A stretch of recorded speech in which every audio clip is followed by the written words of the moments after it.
भक्त ठाकुर जी की सेवा करते हैं।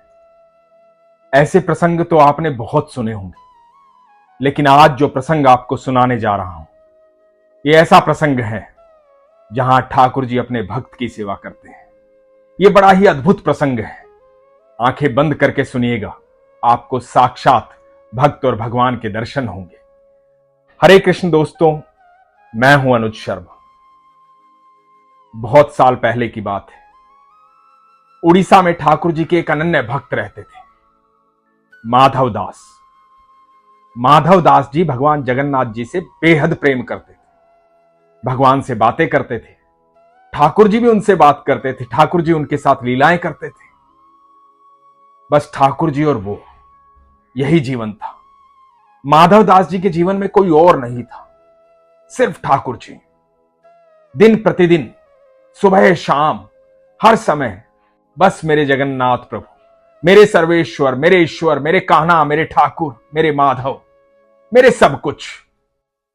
उनके साथ बातें करते, उनके साथ खेलते, उन्हें माखन का भोग लगाते, उनकी सेवा करते, पोशाक धारण करवाते।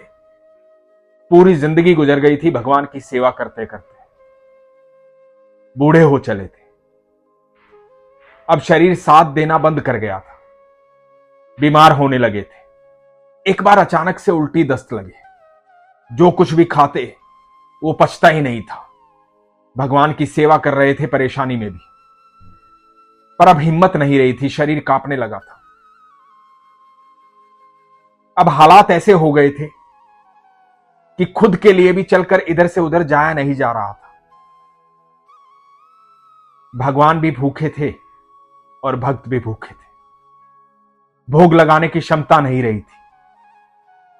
माधव दास जी अत्यधिक बीमार हो गए।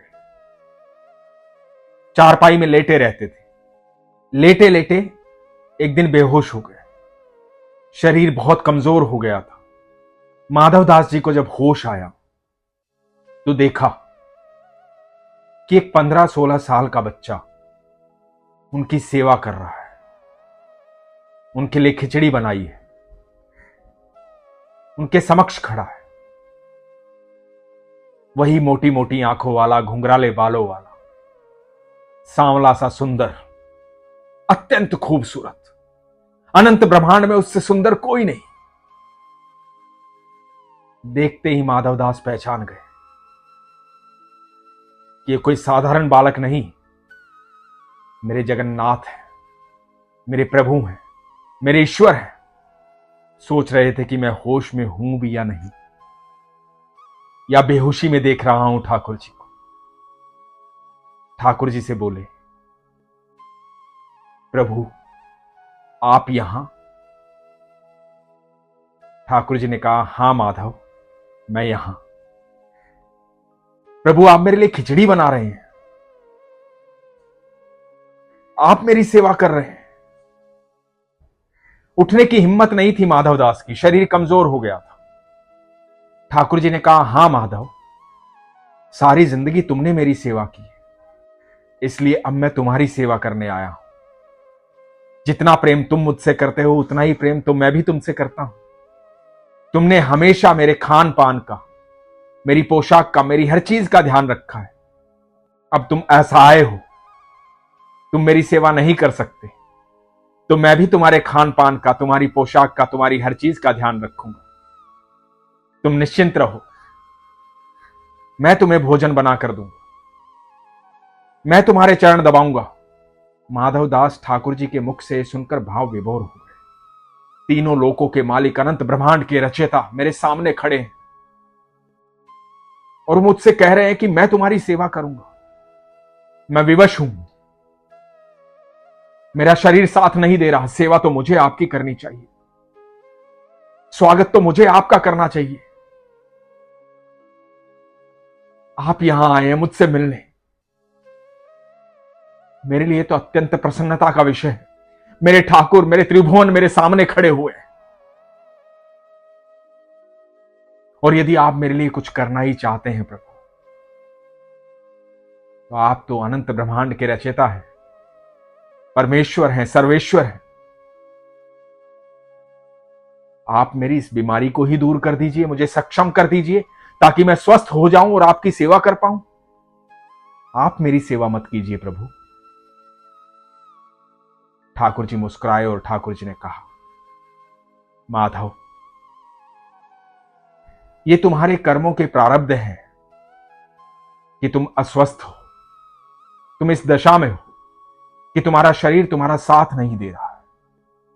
मैं तुम्हारे प्रारब्ध कम नहीं कर सकता, तुम्हारे प्रारब्ध में तुम्हारे साथ खड़ा रह सकता हूं, तुम्हारी मदद कर सकता हूं, हर क्षण तुम्हारे साथ रह सकता हूं, तुम्हें कोई परेशानी नहीं होने दूंगा। लेकिन तुम्हारे कर्मों के प्रारब्ध मैं खत्म नहीं कर सकता, वो तो तुम्हें भोगने पड़ेंगे। लेकिन तुमने ये प्रश्न मुझसे किया है और मुझसे कहा है, तो मैं तुम्हें बता दूं कि तुम्हारे प्रारब्ध खत्म होने में 15 दिन बाकी है। मैं भी तुमसे बेहद प्रेम करता हूं, मुझसे भी तुम्हारी पीड़ा देखी नहीं जा रही,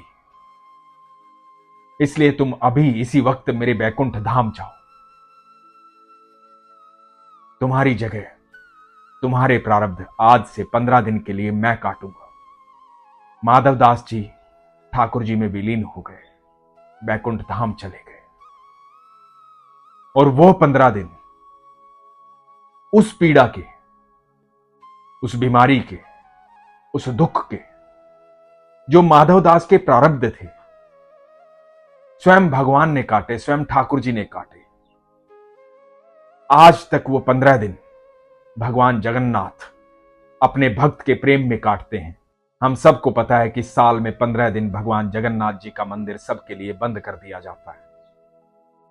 उन दिनों भगवान को काढ़ा पिलाया जाता है, दूध का भोग लगाया जाता है, 56 भोग नहीं लगाया जाता है। भगवान को फल खिलाए जाते हैं। भगवान अपने भक्त के 15 दिन का प्रारब्ध काट रहे हैं। और भगवान का प्रेम इतना अत्यधिक है कि आज तक भी, इस समय भी भगवान वो 15 दिन अपने भक्तों के लिए उनके प्रारब्ध काटते हैं। ईश्वर आपकी भक्ति से अत्यंत प्रसन्न होते हैं। जितने भी कर्म आपने किए हैं उसके प्रारब्ध तो काटने ही पड़ेंगे, लेकिन यदि आप ईश्वर की भक्ति में लीन रहते हैं, ठाकुर जी से प्रेम करते हैं, उन पर संपूर्ण विश्वास करते हैं, जीवन को समर्पित करते हैं, अच्छे कर्म करते हैं, तो यकीन मानना आपके दुख की घड़ी में स्वयं ईश्वर आपके साथ खड़े होते हैं।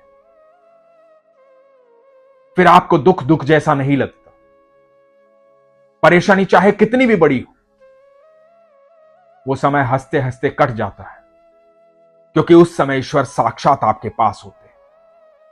जब आप ईश्वर की भक्ति में होते हैं, समर्पण भाव में होते हैं, सहज भाव में होते हैं, उन पर प्रगाढ़ विश्वास करते हैं, तो आपके संकट के समय में अपने आप ऐसी व्यवस्था होती है, आपके इर्द गिर्द ऐसे लोग आते हैं जो आपकी संकट के समय में मदद करते हैं। वो लोग ठाकुर जी के आदेश पर आते हैं। ठाकुर जी उनके मन में बैठ करके आपकी मदद करवाते हैं। आपका जब विश्वास प्रगाढ़ होता है तो ठाकुर जी आपके दुश्मन के मन में बैठकर भी उसे भी आपके सामने नतमस्तक करवा देंगे। बस आपके कर्म सही होने चाहिए। इसलिए जो हो चुका है उसे भूल जाइए। जो हो रहा है और जो होना है उसमें अपने कर्मों को सुधारिए, विश्वास रखिए। यदि आपने कर्म ईमानदारी से किया,